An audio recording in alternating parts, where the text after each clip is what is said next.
Hey guys, welcome to my channel. How's everybody doing today? In today's video, it is the end of quarter one, and at the end of quarter one, I do a sinking fund update. It's just a great way for me to kind of keep track of reaching my goals and just let me know, like how aggressive I need to be in the next quarter. So I picked up this free sinking fund tracker from Chris over at Budgeting Just Because. I've been using it for a while. This would be my third year using it. It is a freebie, so go check out Budgeting Just Because. So let's get started. I do not share all my sinking funds. I keep some things private. I keep my personal savings private, my husband's personal savings private, and our joint private, and everything else I'll be sharing in this video. So let's go ahead and get started. So the current update is quarter one of 2026. The previous update was quarter four of 2025. So the numbers in the previous balance was from quarter four of 2025. And I do have all these accounts in Capital One. And so I have 1, 2, 3, 4, 5, 6, 7, 8, 9, 10, 11, 12, 13, 14, 15, 16, 17, 18, 19, 20, 21, 22 sinking funds to share today. I know some people prefer the just having one account and then breaking it into buckets like with Ally. I think Tanisha over at Twin Mom Budget, she said she likes that better than have different savings account. I like both of them. I prefer the separate savings because if I see one big number, then in my mind, I think I can go shopping. So by me having them separated, that lets me know that these are priorities and these are for those particular categories. But I do have Ally also, so when I see that large amount, I do have to rethink and remember that that's just the amount that's in all the different buckets. So it's everybody's journey is different. That's why I'm glad we have so many different ways to save, so everyone can do it just whatever is best for you. So let's go ahead and get started. So I'm gonna bring you down a little bit. So I zoomed you in a little bit, so hopefully you can see. So the first category is my spending. And I ended with $1,074 in my spending account.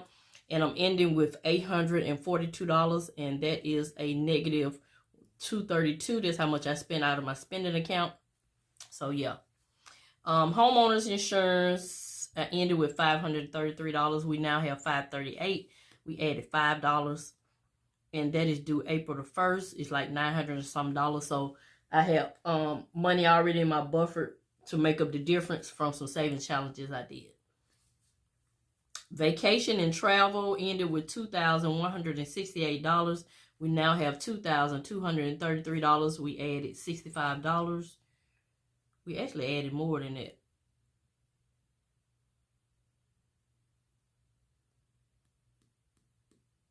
Wait a minute. That's wrong. I forgot to add the money that's I took out of the binder. Let me add that now and I'll be back. That is right. I did add it. So there was an increase of $65. Still should be more than that though. I'll be back. Okay, my vacation is right. I'm not sure. But anyway, we ended with $2,168 and now we have $2,233. So we added $65. I must have used it for something and just forgot. But anyway, let's keep going. New car, we had $1,239 and now we have $617. That's a negative $622. Remember, I took some of the new car money for car repairs because we depleted our car maintenance fund. 3 to 6 months worth of expenses. We ended with $2,553. Now we have $3,547. We added $944. We almost have it fully funded for 3 months. Yay! So that is my goal each month until I reach 3 months. Annual subscriptions, we ended with $301. Now we have $152. That's a negative $149. Christmas, we did end the year with $137 left in our account. We now have $186. We have added $49 to Christmas fund. Medical, we ended with $20 at the end of 2025, and we now have $0. I hadn't really been focusing on this medical sinking fund because, you know, I've been paying off medical bills. But now that I finally have the last bill paid off, I can focus on funding my medical sinking fund now. Special occasions, special events, ended with $42. We now have $66, so we added $24. Home, I really hadn't been focused on funding this one either because, you know, I'm updating my entire home, so yeah. So home ended with $41, and now we have $71, so we added $30 to that sinking fund. Car maintenance, we ended Q4 with $1,029 in the car maintenance, and we now have $5, so that is a negative $1,024. You know, we had depleted for some car repairs. Taxes, this is just extra taxes that I pay on top of what my employee takes out. I try to save a little extra so I can, you know, be prepared to pay more if I have to. We ended with $145, and as you can see, this wasn't a priority. Now we have $146, so that's a total of $1 added. That's probably just the interest. Car registration is a new category. I decided to separate it from car maintenance. So car registration ended with $0, and we now have $1, so we got a $1 change. Apartment expenses. I have an apartment and I have a home. My husband and I live in 2 different cities because I work out of town. So apartment expenses, we ended with $30. And we still have that $30. I don't know why I put plus 29. It's plus 30. So I'll change that after the video. So this will probably be gone because I do need a new knife set. So yeah. Investments ended with $1,563. We now have $307. And so that is a negative $1,256. You know, I put that money in my Roth IRA. And I did some investing. Education ended with $219. We now have $83. So that's a negative $136. Property taxes ended with $75. We now have $76, which is a gain of $1. School expenses for my grandkids, we ended with $0 at the end of the year, and I just did a challenge, and we now have $132. So that's a positive change of $132. And Costco shopping, we ended with $1 at the end of the year. We now have $61, so we have added $60. Rainy day fund, this is a new fund that I created. It ended with $356. We now have $30, and that's a negative $326.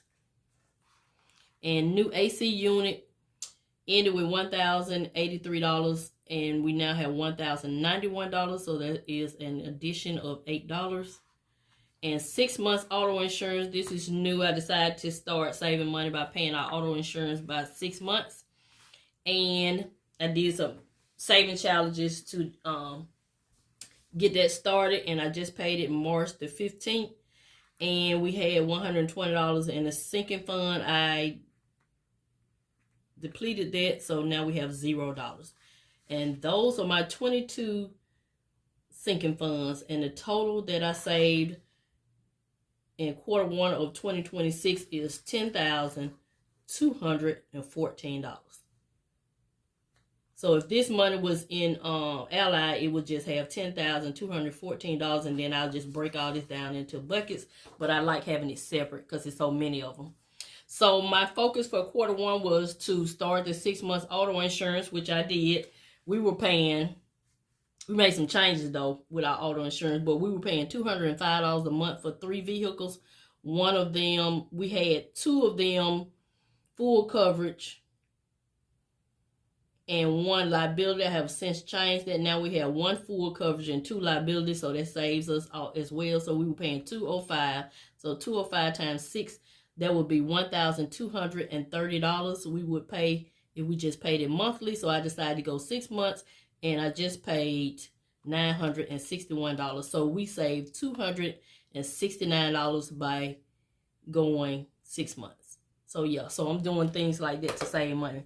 And my other focus for quarter one was to fully fund Mrs Vee savings. I'm almost at the first phase of fully funding Mrs Vee savings. So I would transfer this goal over to quarter two. We did achieve the goal of 6 months auto insurance in March.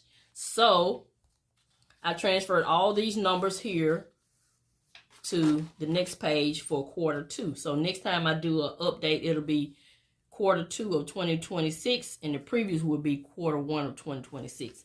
So these are my focuses for quarter two: fully fund Mrs Vee savings, pay my homeowner's insurance, which is due in April, and get 3 months ahead on living expenses. So I expect all the 3 of those to be done. So that is it.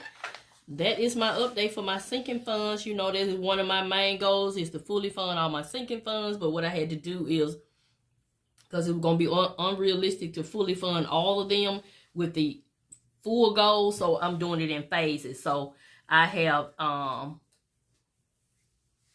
modified my goal of fully funding my all my sinking funds to just, I'm doing what's called phase one. So for example, if my homeowner, I'll do car insurance, car maintenance. So if my goal for car maintenance is $2,000, instead of trying to just fully fund it for $2,000, I would do phase one, which is $1,000 half. So I'm just doing half of all the goals right now. So once I get to half of the goals, depending on how much time we have in a year, then I'll go back and go to phase two. And I think that's going to help me out, keep me from being so stressed out. So that's what I decided to do. So yeah, so that is it. I hope this video was helpful to you. Shout out to any of the budgeters that do this monthly, a sinking funds update monthly, because this is a lot of work. I do it quarterly. And so shout out to anyone who does it monthly. So yeah, so that is it. This is Mrs Vee, showing you fun ways to save money and pay off debt. Thank you, and have a nice day.